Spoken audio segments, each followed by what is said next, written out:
Hello అండి, ఈరోజు special ఎంతో కరకరలాడే చెకోడీలు.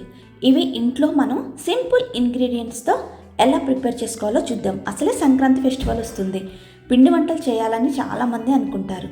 ఇలా చెకోడీలు చేశారనుకోండి 15 days వరకు క్రిస్పీగా చాలా టేస్టీగా ఉంటాయి. దీనికోసం ముందుగా 1 కప్ బియ్యం పిండి తీసుకున్నాను. ఇక్కడ నేను 3/4 కప్పు గోధుమ పిండి. చాలామంది బియ్యం పిండి మరియు మైదా పిండి యూస్ చేస్తారు. మైదా పిండి వేయటం వల్ల గుల్లగా వస్తాయి చెకోడీలు. బట్ హెల్తీగా ప్రిపేర్ చేయాలని నేను ఇక్కడ గోధుమ పిండి మాత్రమే యూస్ చేశాను. మీకు టేస్టీగా కావాలంటే మీరు మైదానే యూస్ చేయొచ్చు. నేను తీసుకున్న సేమ్ కప్ మెజర్మెంట్తో 1 కప్ వాటర్ తీసుకోవాలి. ఇప్పుడు ఇందులో రుచికి సరిపడా ఉప్పు మరియు 1 టేబుల్ స్పూన్ వాము. ఇలా వాము వేయటం వల్ల ఈ చెకోడీలు చాలా ఫ్లేవర్ఫుల్, చాలా బాగుంటాయి. కొంచెం పసుపు వేయండి, కలర్ఫుల్గా ఉంటాయి. అలాగే రుచికి సరిపడా కారం. ఇక్కడ నేను 2 టేబుల్ స్పూన్ నెయ్యి వేసాను. మీ దగ్గర నెయ్యి, డాల్డా, వెన్న ఏదున్నా యూస్ చేయొచ్చు. ఇలా రోలింగ్ బబుల్స్ వచ్చే వరకు బాగా వేడి చేసేసుకుని వాటర్ని అందులో మనం ముందుగా పెట్టేసుకున్న పిండి ఉంది కదా, దాన్ని వేసేసుకొని సిమ్లో పెట్టేసుకోవాలి. ఈ ప్రాసెస్ మొత్తం ఈ వాటర్లో మొత్తం ఈ పిండి మిక్స్ అయ్యే విధంగా కలిపేసుకోవాలి. స్టవ్ మాత్రం హైలో అస్సలు పెట్టకండి, వెంటనే మాడిపోతుంది ఈ పిండి మొత్తం. ఇలా మొత్తం కలిపేసుకున్న తర్వాత స్టవ్ ఆఫ్ చేసేసి ఒక 5 minutes పక్కన పెట్టేసుకోవాలి. ఇలా క్యాప్ పెట్టేసి అప్పుడు బాగా మగ్గిపోతుంది. కొంచెం వేడిగా ఉన్నప్పుడే మనం దీన్ని బాగా కలిపేసుకోవాలి, సాఫ్ట్గా కలపాలి.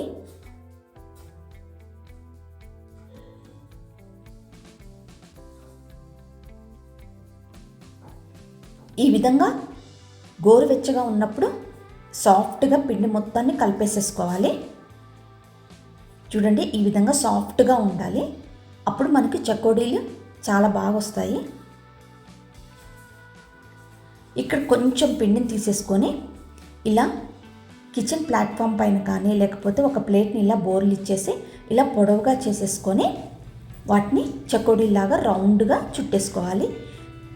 నేను తక్కువ క్వాంటిటీతో చేస్తున్నాను కాబట్టి ఇలా చూపెట్టాను. మీరు ఎక్కువ క్వాంటిటీ చేస్తే జంతికలు గొట్టం ఉంటుంది కదా, అందులో వేసేసుకొని ఇలా ఒత్తేసి రౌండ్గా చెకోడీలాగా చుట్టుకోవచ్చు.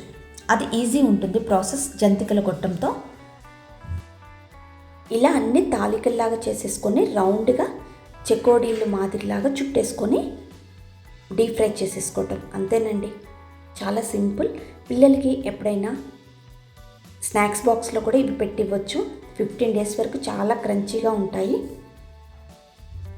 ఆయిల్ బాగా హీట్ అయ్యాకనే ఇవి వేయండి. ఇలా అన్నీ వేసేసుకున్న తర్వాత అటువైపు ఇటువైపు మొత్తం కాలే విధంగా కలుపుతూ వేయించుకోవాలి. ఇవి అస్సలు స్టిక్ అవ్వండి ఒకదానికొకటి. మీకు ఇంకా నువ్వులు, అలాగే పచ్చిశనగపప్పు, పెసరపప్పు కూడా దీనికి స్టిక్ అయ్యే విధంగా ఇలా రోల్ చేసేసుకుని కూడా వేయించుకోవచ్చు. అది మీ ఇష్టం. అలా నువ్వులు యాడ్ చేయటం వల్ల ఇంకా టేస్టీగా ఉంటున్నాయి ఈ చెకోడీలు.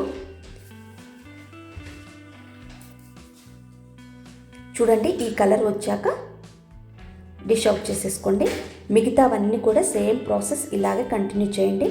కొంచెంమందికి ఒక్కొక్కటి యాడ్ చేయటం వల్ల నూనె పడుద్దని భయపడతారు. ఇలా ఒకేసారి అన్నిటిని కూడా మనం డీప్ ఫ్రై చేసేసుకోవచ్చు. ఇలా సింపుల్గా ఎక్కడ నూనె చుక్క అనేది మన మీద పడకోకుండా ఇలా జల్లిగంట మీద అన్నీ ఒకేసారి వేసేసి డీప్ ఫ్రై చేసేసుకోవచ్చు.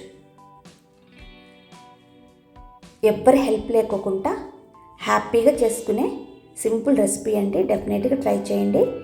ఇందులో ఎక్కడ మైదా లేకోకుండా కూడా చూడండి ఎంత గుల్లగా వచ్చాయో చెకోడీలు. డెఫినెట్గా ట్రై చేయండి ఈ సంక్రాంతికి. ఇవి 15 days వరకు ఒక 8 కంటైనర్లు స్టోర్ చేసేసుకోండి. చూడండి ఎంత కరకరలాడుతూ క్రిస్పీగా ఉన్నాయో. ఇలా వెంటనే ఇలా ప్రెస్ చేయగానే బ్రేక్ అయిపోతున్నాయి. ఈ రెసిపీ మీకు నచ్చితే ప్లీజ్ లైక్ చేసి మీ ఫ్రెండ్స్, రిలేటివ్స్కి షేర్ చేయండి. అలాగే మరిన్ని కొత్త రెసిపీస్ కోసం నా ఛానల్ని సబ్స్క్రైబ్ చేసుకోండి. Thanks for watching. Bye bye.